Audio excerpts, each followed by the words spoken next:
नमस्कार मित्रांनो, तुमचे पुन्हा एकदा स्वागत आहे माझ्या सीताफळ बागमध्ये. सीताफळाला आज खत देण्याचे ठरवलेले आहे आणि त्याच्यानुसार आता काम चालू झालेलं आहे. तर बघा तुम्ही, मी शेतात खत कसं देणार आहे. झाडांना उकरी करून खत देणार आहे. तुम्ही अशा प्रकारे उकरी केली आहे प्रत्येक झाडाला आणि आता याच्यामध्ये रासायनिक खत द्यायचं आहे आपल्याला. तर मित्रांनो, याच्यामध्ये झाडाला खड्डे करून शेणखत देणार आहे, रासायनिक खत देणार आहे. तुम्ही बघू शकता अशा प्रकारे प्रत्येक झाडाला 4-4 खड्डे केलेले आहेत. एका झाडाला एका इकडे दोन खड्डे आणि पलीकडच्या साईडला 2 खड्डे. तर असे एकूण 4 खड्डे करण्यात आलेले आहेत आणि अशा प्रकारे संपूर्ण झाडांना खत द्यायचे आहे.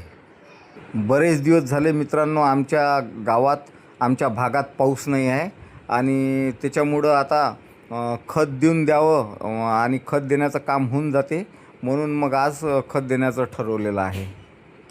आणि आता अशा प्रकारे खत देण्याचे काम सुरू झालेले आहे.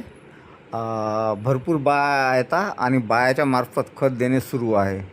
मित्रांनो, एका झाडाला 4 खड्डे केलेले आहेत आणि त्याच्यानुसार आता प्रत्येक खड्ड्यात अर्धा पाव खत देणं चालू आहे. जसं मी संत्र्याला दिलं होतं 1 किलो, मागच्या व्हिडिओमध्ये तुम्ही बघितलं असणार, तर एका झाडाला 1 किलो दिलं होतं. तर सीताफळाला तसं नाही आहे, याला इतकं खताचं काम नाही आहे. याला मी 1 पाव या साईडला आणि 1 पाव दुसऱ्या साईडला खत दिलेलं आहे आणि म्हणजे सरासरी एका झाडाला अर्धा किलो खत येत आहे आणि प्रत्येक झाड अर्धा किलो खत या हिशोबाने खत देणं सुरू आहे.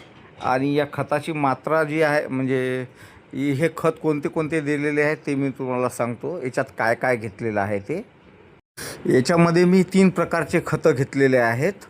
10-26-26 घेतलेलं आहे.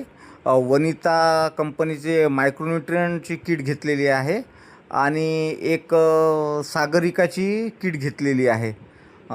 तर हे तिन्ही मिळून मिक्स करून हे अशा प्रकारे देण्यात येऊन राहिलं खत, ज्याच्यामध्ये 400 ग्रॅम 10-26-26 आहे, 50 ग्रॅम मायक्रोन्यूट्रियंट आहे आणि 50 ग्रॅम सागरिका आहे. आणि हे सगळं मिक्स करून व्यवस्थित प्रकारे देण्यात चालू आहे. या सगळ्या झाडांना अर्धा किलो खत दिलं तरी या 3400 झाडांना जवळपास 35 पोते 50 किलोचे मिक्स करून खत लागणार आहे मित्रांनो या झाडांना. आणि रासायनिक आणि बाकीचे खतं खूप महाग झालेली आहेत या हिशोबाने. आणि याच्या आधी मी जून महिन्यात काय केलं होतं, ट्रॅक्टरच्या साह्याने या संपूर्ण झाडांना 37 पोते खत पेरणी यंत्राच्या साह्याने पेरून दिले होते. आणि आता ऑगस्ट महिन्यात परत एकदा असं खत देत आहे आणि पाण्याची वाट पाहणं सुरू आहे. मित्रांनो, याच्यामध्ये मी एलियन प्लस हे तणनाशक मारलं होतं पाणी आल्यानंतर. त्याच्यामुळं काय होते, परत ट्रॅक्टरच्या साह्याने हे खत पेरून देता येत नाही, म्हणून आज गडी माणसं लावलेली आहेत आणि अशा प्रकारे खत देत आहे. कारण की पूर्ण जमीन जर उकरली आणि उकरी केली तर तणनाशकाचा रिझल्ट चालला जातो, म्हणून मग अशा प्रकारे खत देणं सुरू आहे. आणि या संपूर्ण झाडांचा विचार केला खर्चाचा, तर खड्डे करण्यासाठी 22 माणसं लागलेले आहेत आणि खत देण्यासाठी 44 बाया लागलेल्या आहेत, ज्याचा संपूर्ण खर्च 21,000 रुपये येतो. आणि या 3435 झाडांना सरासरी मला 6 रुपये प्रति झाड असा खर्च आलेला आहे.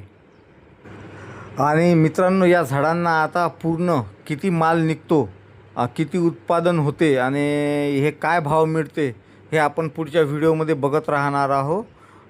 तर असे थोडक्यात ही माहिती होती माझ्या शेताची, सीताफळाच्या बागेच्या. आता पुढच्या व्हिडिओमध्ये भेटूयात.